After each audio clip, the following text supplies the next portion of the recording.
Welcome to this video overview of the RevTrak Agile Workbench. We'll start off by focusing on this request here. It's a business requirement to add some detail to bulk pricing discount. I'm going to start off by making a change to the system and adding a transport to that change ticket. We can see immediately RevTrak's letting us know that there is another change currently working on this particular row or this key. And we can see it's change number 32.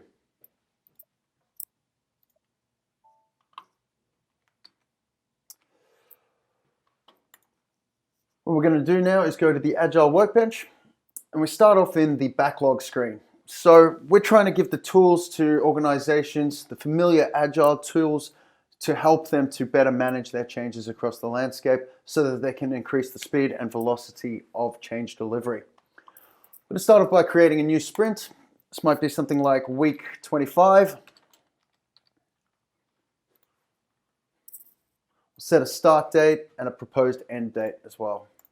You can see now we have a new sprint available, and we can start allocating changes to the sprint. Notably, I'm going to include the change we just added a transport to, but also you'll recall that number 32 was the change which it had working in parallel. I'll quickly also add some estimates to 37. You can see that estimates have already been completed for request number 31 and 32.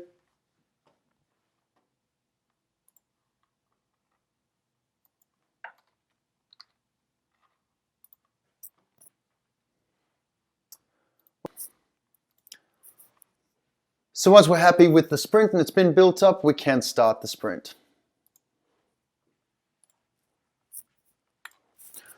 To view that sprint, we'll move to the active sprints, and we select the sprint we wish to see.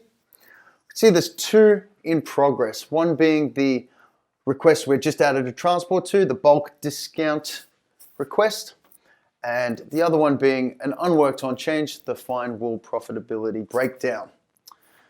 What we can do now is trigger approvals. Previously, this was necessary on the request screen via the approvals. We can see the next step in this approval is the in progress.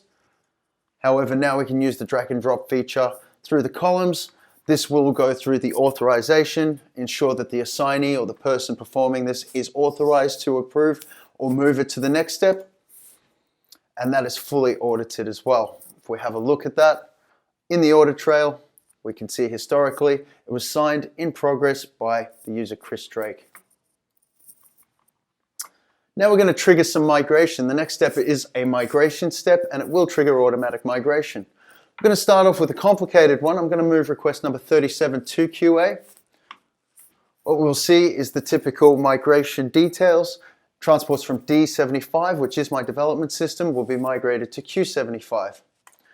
On approving this, RevTrak performs its typical safety checks and of course the out of sequence migration check. Here is oops. We can see that there is an overtake occurring. Transport on request number 32 has not yet been migrated to QA and holds a dependency. So in this case I can choose to stop, and we can see the change reverts back to the in progress step. Instead, what I'll do this time is move request number 32 into the QA system. Choose to continue, and I'll go ahead and approve that. In the meantime, in the background, we can see this is the transport associated, and we can see that automatic migration to the QA system occurring.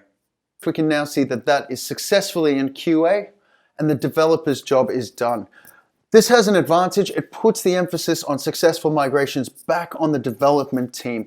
If the migration is not a success, the onus will be on the developer to provide code or some sort of a configuration that will successfully migrate into the target system.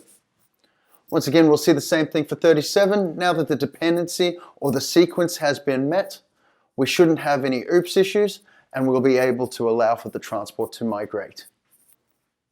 Now we can see that request number 37 has also successfully arrived in the QA system. The other handy report available for organizations wishing to use Agile is the burn down chart.